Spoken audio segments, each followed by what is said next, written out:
પ્રભુ ઈસુના જીવંત અને પવિત્ર ત્રિએક નામમાં વાલા ભાઈઓ અને બહેનો, આપ સર્વને લોગોસ બાઇબલ સ્ટડી તરફથી હું પ્રેમી સલામ પાઠવું છું.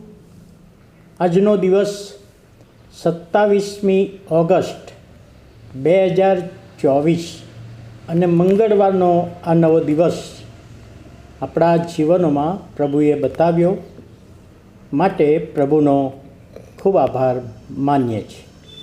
નીતિવચનનું પુસ્તક તેનો 15મો અધ્યાય અને 26મી કલમ. નીતિવચન 15 ને 26, ત્યાં પ્રભુનું વચન જે પવિત્ર આત્માની પ્રેરણાથી લખ્યું છે, દુષ્ટોની યોજનાઓથી યહોવા કંટાળે છે. દુષ્ટોની યોજનાઓથી યહોવા કંટાળે છે, પણ પવિત્રોના બોલ તેને સુખદાયક છે. સુખદાયક છે એટલે ગમે છે, સ્વીકારે છે. હવે આ વચનમાં બે વ્યક્તિઓનો ઉલ્લેખ આપણને જોવા મળે છે. જો બે વ્યક્તિઓનો ઊંડો અભ્યાસ કરીએ તો એક વ્યક્તિ કે જે દુષ્ટ છે, દુષ્ટ વ્યક્તિ, અને દુષ્ટ વ્યક્તિ જે આયોજન કરે છે, તો ઈશ્વર દુષ્ટ વ્યક્તિથી અને આયોજનથી કંટાળે છે. તેના આયોજનો કંટાળે. તો દુષ્ટ વ્યક્તિ કોણ? તો નીતિવચનના પુસ્તકમાં અવારનવાર કહેવામાં આવ્યું છે, લખવામાં આવ્યું છે, મેં પણ કહ્યું છે કે દુષ્ટ વ્યક્તિ એટલે જે ઈશ્વરને પોતાના જીવનમાં સ્વીકારતો નથી, ઈશ્વરની વિરુદ્ધની વાતો કરે છે, ઈશ્વરને કોઈ મહિમા આપતો નથી અને પોતે જ સર્વે સર્વા છે એવું એ માનતો હોય, તો એ વ્યક્તિના આયોજનથી પ્રભુ કહે છે, હું કંટાળું છું. તો પ્રશ્ન થાય કે યહોવા ઈશ્વર દુષ્ટ લોકોના આયોજનથી કેમ કંટાળે છે? તો કહી શકાય કે યહોવા એ આયોજનને સ્વીકારતા નથી. દુષ્ટ વ્યક્તિનું આયોજન હોય, દુષ્ટ લોકોનું આયોજન હોય, એને યહોવા સ્વીકારતા નથી. યહોવા એવા આયોજનોને સફળ થવા દેતા પણ નથી, સફળ પણ થવા દેતા નથી. અને એવા ઈશ્વરને એવા આયોજનો ગમતા નથી. કારણ કે એવા આયોજનોમાં ઈશ્વરને કોઈ સ્થાન નથી, ઈશ્વરને મહિમા મળતો નથી. જેણે આયોજન કર્યું છે, દુષ્ટ વ્યક્તિ, એને મહિમા મળે, એનું નામ મોટું મનાય, એના ગુણગાન ગાવામાં આવે, એવા પ્રયત્નો કરવામાં આવે છે. અને માટે યહોવા કહે છે કે આવા આયોજનથી હું કંટાળું છું. કારણ કે દુષ્ટના આયોજનમાં ઈશ્વરનું કોઈ સ્થાન નથી, ઈશ્વરનું કોઈ માન નથી, ઈશ્વરનો કોઈ મહિમા નથી. અને માટે કહે છે કે દુષ્ટોની યોજનાથી યહોવા કહે છે કંટાળે છે. પણ બીજી બાજુ શું લખ્યું છે? પવિત્રોના બોલ એ ઈશ્વરને ગમે છે. આ બીજી વ્યક્તિ છે, પવિત્રો. તો પવિત્રો એટલે કોણ? પ્રશ્ન આપણને એ થાય.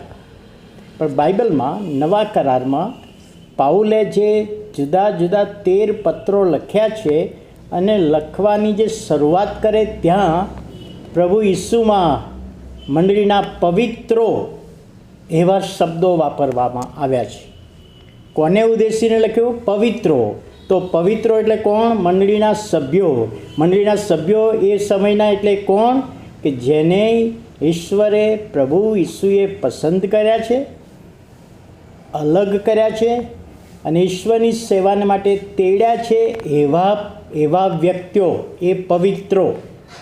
એટલે અહીં આગળ પ્રભુનું વચન, દુષ્ટોની યોજનાથી યહોવા કંટાળે છે, પરંતુ પવિત્રોના બોલ તેમને સુખદાયક છે.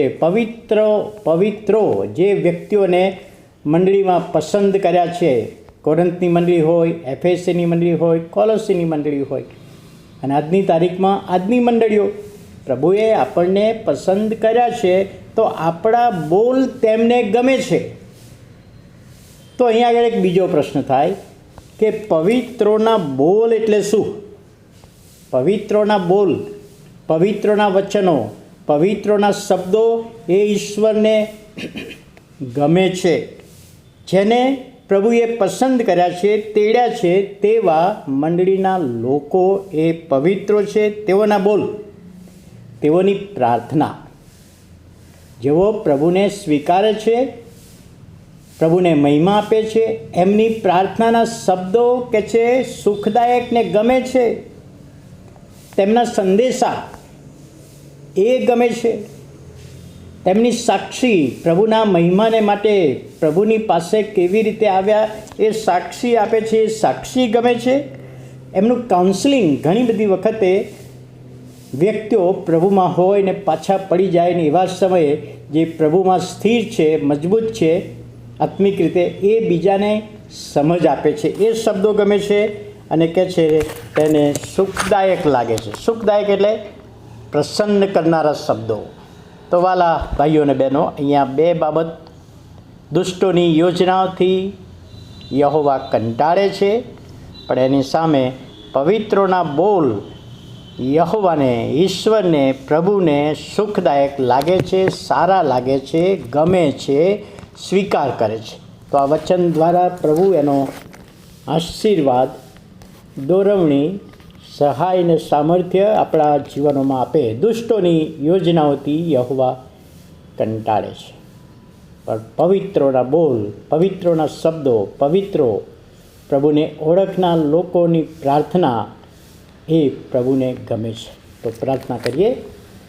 વાલા પ્રભુ, અમે તમારો આભાર માનીએ છીએ, તમારા નામને ધન્યવાદ આપીએ છીએ. આજના નવા દિવસની ભેટને માટે તમારો આશીર્વાદ માગીએ છીએ. આજનું વચન ને પ્રોમિસ સમજવામાં આત્માની દોરવણી આપો. અમે તમારામાં પવિત્રો પસંદ કરેલા અને અમારા શબ્દો અને અમારી પ્રાર્થના તમને ગમે છે, એ માટે અમે આભાર માનીએ છીએ. તમારા હાથોમાં સોંપાઈએ છીએ. પ્રભુ ઈસુના નામે સાંભળો અને માન્ય કરો. આમેન.